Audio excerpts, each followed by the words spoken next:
تان ئەمێ بپرسم کۆبوونەوەکەی ئەمڕۆی هەولێر تایبەت بە پرسی مافی مرۆڤ لە هەرێم و عێراق گرنگی بۆ هەرێمی کوردستان بە تایبەتمەند لە کوێدایە؟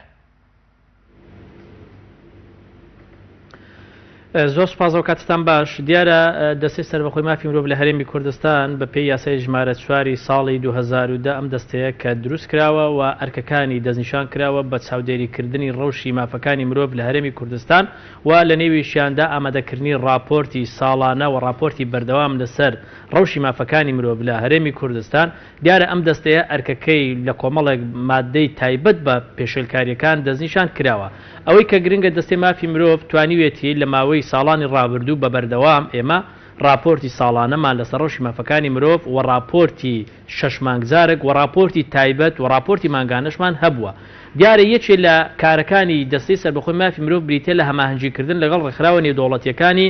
تایبەت بە ڕەوشی مافەکانی مرۆڤ. ئێمە یەکێک لەو ڕێکخراوانی ئاژانسەکانی نەتەوەیەگرتوەکان بۆ پرۆژەکان واتە یونۆپس ئەم ڕێکخراوە توانە ئیمکانێتێکی بەرزی هەبووە لە پێشکەشکردن و هاوکاریکردنی لە ڕووی مادیەوە بۆ دام و دەستگاکان لە بواری بەرەو پێشبردننی ڕەوشی مافەکانی مرۆڤ. بەڵام بەداخەوە بە حکمی ئەوەی هەموو ڕێکخراوە نێودەوڵەتیەکان بە شێوەیەکی گشتی و وڵاتانی پێشکەوتوو کە یارمەتیەکانیان دێهێنن بۆ عێراق لە ڕێگەی عێراقەوە ئەم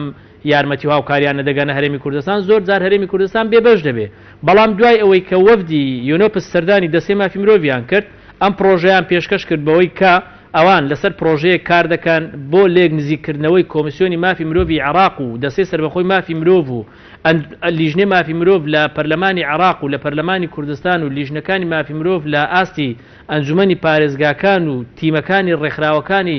کۆمەڵی مەدەنی لە بواری مافی مرۆڤ. ئەم پرۆژەیە لە ساڵی ڕابردوو لە کۆتاییەکانی ساڵی ڕابردوو کەوتە سەرسکەی خۆی و بڕیاردرا بەوەی کات چەند کۆبنەوەک ئەنجام بدرێت لەسەر ئاسی پارێزگاکان و دوو تیم دروست بکرێت، تیمێکی ناوخۆی واتە لە ئاسی پارێزگاکان و تیمێکی نیشتیمانی کە ئەو تیمە نیشتیمانیە پارێزگاکانی هەرێمی کوردستان بە کەرکووکەوە دەستەی سەربەخۆی مافی مرۆڤ چاودێری دەکا و پارێزگاکانی دیکەی عێراق کۆمیسیۆنی باڵای مافەکانی مرۆڤی عێراق چاودێری دەکا و کۆی ئەم راپۆرت و کاری ئەم تیمانەش ڕاستەوخۆ بە سپۆنسەر و بە سەرپەرشتی ڕێکخراوی یونۆپسە کەمە دەبێتە پلانی نیشتیمانی بۆ ئامادەکردنی راپۆرتی ڕەوشی مافەکانی مرۆڤ لە عێراق. دیارە ئەمە بریتە لەوەی کە ئاستی پابندبوونی عێراق و هەرێمی کوردستان کە بەشێکە لە عێراق دەردەخا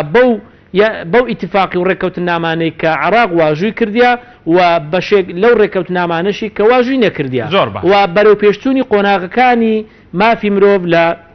ڕەوشی ژنان، لە ڕەوشی منداڵان، لە ڕەوشی چاکسازی و بەندیخانەکان، لە ڕەوشی لێکۆڵینەوەکان، لە هەموو ئەو بابەتانی کە پەیوەستە بە چاودێری ڕەوشی مافەکانی مرۆڤ. ئیتر لەمە دووە ئەم تیمە هاوبەشانە و ئەم گروپە نیشتیمانیە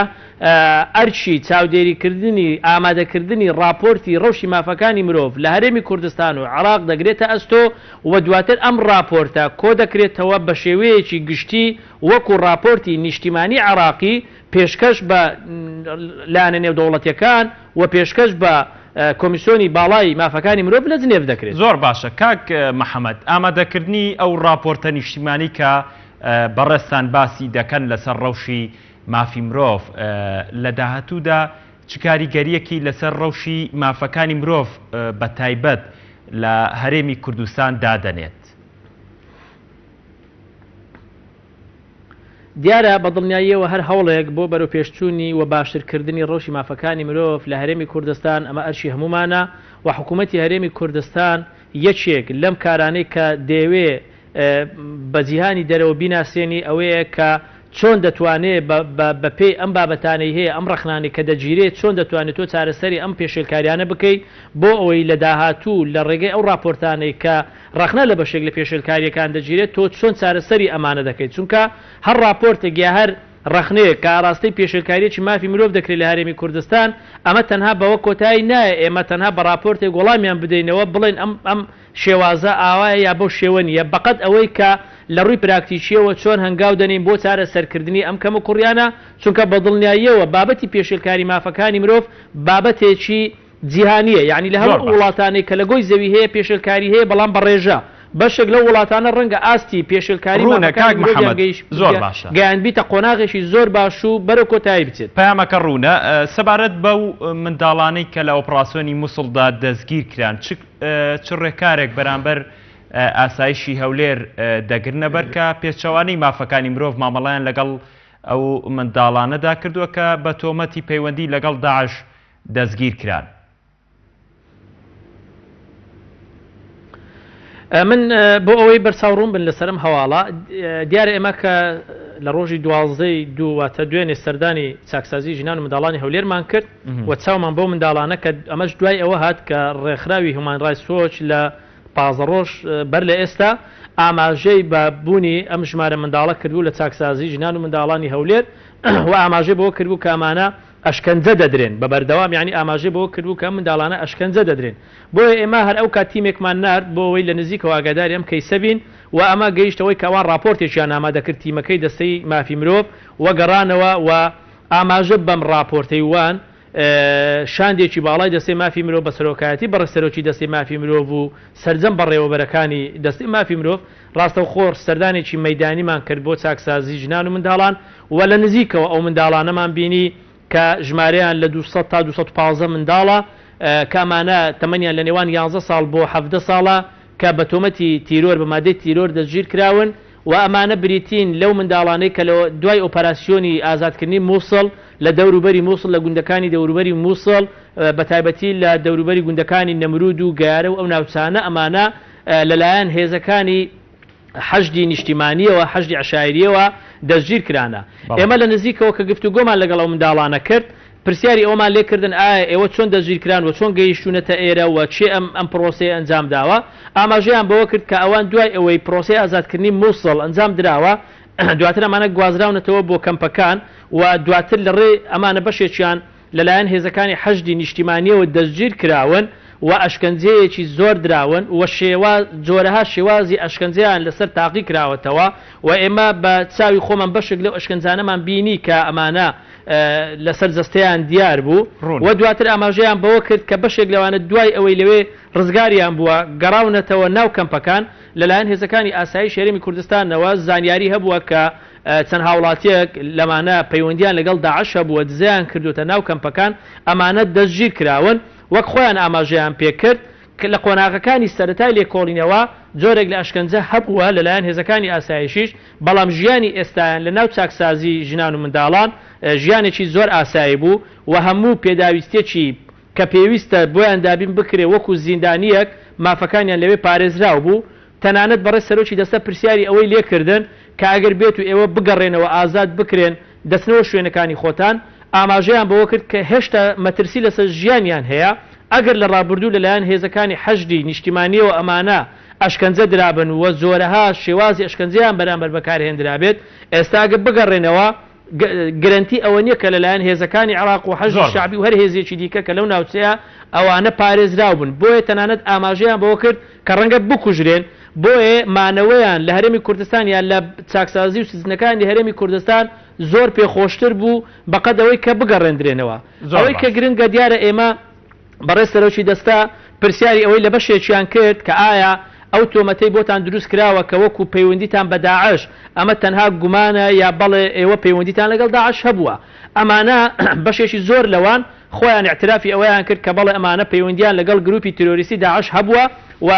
ئێمە دەزانین یعنی ئەگە تەصنیفی بکەین دابەشی بکەین سێ جۆر بوونە بەشێکیان تەنها لە قۆناغی یەکەم تەمەنیان بچوو بۆ داخلی دەوراتی تایبەت بە ئەوەی کە داعش ناوی لێنایە دەوراتی فێرکردنی قورئان و بەشێک لەوانی دیکە ئەمانە داخلی دەوراتی فێربوونی چەک هەڵگرتن و بەکارهێنانی چەک بوونە و بەشێکی دیکەیان کە ئەم دوو قۆناغەیان بڕیوە بەشداریان پێکرایە لە ئەرچیان پێسپێدرایە لە بازگا لە ئەنجامدانی تاوان و لە ئەنجامدانی کۆمەڵێک بابەت کە داعش پێسپێدراوە ئاماژەیان بەوە کرد کە بەشێکیان پەیوەندیان هەبووە ئەمڕۆ ڕاتانگەیان کە زانیاریتان هەیە کە پێشمەرگە دیلەکان گوازراونەتەوە بۆ سووریا ئایا زانیارەکان لە سەرچاوی باوەڕ پێکراوە هاتوون بەگشتی چ زانیارێکی دیکەتان سەبارەت بە ڕەوشی ئەو پێشمەرگانە هەیە کە دیلن لای داعش بە کورتی بێسواسەکەم دیارە ئێمە ئەوەی کە معنیە بۆ بابەتە وەزارەتی پێشمەرگەی حکوومەتی هەرێمی کوردستانە و ئەم لایەنە بەرپرسانەنە کە ڕاست پێدراون بۆ ئەم کەیسە بەڵام لە وەڵامی پرسیارێکی پەیامنێری کەناڵی پەیام کە پرسیاری لەبەڕ سەرۆکی دەستە کرد سەبارەت بە زانیاری دەستەی مافی مرۆڤ لە بەرامبەر ئەوەی ژمارەیەک دیلی داعش کە ئێمە سەردانمان کردوون ئایا ئەدی زانیاریمان چیە لەسەر دیلەکانی پێشمەرگا کە لەلایەن داعشن سەرۆکی دەستا وتی ئێمە زانیاریمان نییە بەڵام بەپێی ئەو زانیاریانەی کە بیستمانە دوای ئەوەی کە گروپی تیرۆریستی داعش تووشی شکست بوو لە منتیقەکانی تەلعفەر و دواتر کشانەوە بۆ مووسڵ و دواتر ئۆپەراسیۆنی مووسڵ دەستی پێکرد ئێمە دەزانی ژمارەیەشی زۆر لە کچانی ڕفێنراوی ئێزیدی و لە چەند هاوڵاتی تورکمان و چەندان پیاوی دیکەی ناو مووسڵ و دەوروبەری کە لای ئەم گروپانە دەستگیر کراون و ڕفێنراون و دیلن بەڕێ سەرۆکی دەستا ئاماژەی بەوە کرد کە بەپێی زانیاریەکان ئەم گروپە دوای ئەوەی لە منتیقەی تەلعفەر و لە منتیقەی بەشێکی مووسڵ نەماون هەموو ئەو شتانەی کە پەیوەستە بەخۆیان وەکو دۆکۆمنت وەکو ئەو بابەتانی دیکە دیلەکان کچە ڕفێنراوەکان هەموو شتەکانیان گواستۆتەوە بۆ شوێنی مەڵبەندی سەرەکی خۆیان کە ڕقەیە کە ڕەنگە دیلەکانی پێشمەرگەش بەشێک بن لەو خەڵکانەی کە گوازراونەتەوە بۆیە تەنها زانیاریەکە ئەوەندە بووە هیچ زانیارێکی پشتڕاستکەرەوە نییە کە تاکید بێ لەم هەواڵە. بەڵێ زۆر سپاس بۆ بەڕێز محەممەد گۆمەشینی وتەبێژی دەستەی مافی مرۆڤ لە ستودەکانمان لە شاری هەولێرەوە وەڵامی پرسیارەکان دەمەوە زۆر سپاس.